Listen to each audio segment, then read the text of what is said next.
বাংলাদেশের ইতিহাসে নতুন এক অধ্যায় যুক্ত হতে যাচ্ছে। শেখ হাসিনার 16 বছরের দুঃশাসনের ভয়াল চিত্র তুলে ধরা হবে জুলাই স্মৃতি জাদুঘরে। এই জাদুঘরে থাকবে পিলখানা হত্যাকাণ্ড থেকে শুরু করে গুম, খুন, আয়নাঘর, শাপলা চত্বর, হত্যাযজ্ঞ এবং ভূত ডাকাতের মতো সব ঘটনাই। শনিবার বিকেলে রাষ্ট্রীয় অতিথি ভবন যমুনায় এক বৈঠকে জাদুঘর নির্মাণ কর্তৃপক্ষ প্রধান উপদেষ্টা অধ্যাপক মোহাম্মদ ইউনুসকে এ তথ্য জানায়। প্রধান উপদেষ্টা বলেন, মানুষের মধ্যে দুঃশাসনের বিরুদ্ধে যে প্রবল প্রতিরোধ, সেই অনুভব নিয়েই দর্শনার্থীরা এখানে আসবেন।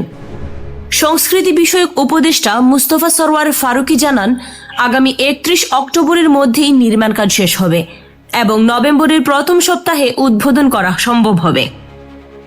জাদুঘরে কিউরেট করা হচ্ছে শেখ হাসিনার শাসন আমলের ভয়াল ঘটনাগুলো, যাতে 16 বছরের ফ্যাসিজমের ইতিহাস ভবিষ্যৎ প্রজন্মের কাছে জীবন্ত থাকে। চিফ কিউরেটর তানজিম ওয়াহাব বলেন, এটি হবে একটি ইউনিক জাদুঘর। দর্শনার্থীরা সিকোয়েন্স আকারে দেখতে পাবেন শেখ হাসিনা কিভাবে দেশ চালাতেন। এছাড়া গুম খুনের নির্দেশ দেওয়া অডিও রেকর্ড সংরক্ষণ করা হবে। দেখানো হবে কিভাবে শেখ হাসিনা গুমের শিকার পরিবারদের ডেকে এনে ভুয়া সান্ত্বনা দিতেন। থাকবে একটি স্ক্রিনিং সেন্টার, যেখানে জুলাই ও দুঃশাসনের ডকুমেন্টারি প্রদর্শিত হবে।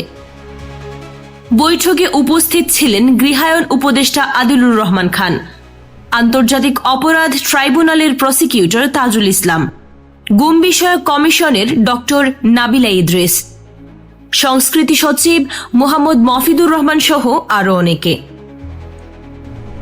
জুলাই স্মৃতি জাদুঘর শুধু একটি প্রদর্শনী স্থান নয়, বরং 16 বছরের দুঃশাসনের জীবন্ত ইতিহাস। ভবিষ্যৎ প্রজন্ম এখান থেকে শিখবে গণতন্ত্র রক্ষায় মানুষ কিভাবে প্রতিরোধ গড়ে তোলে।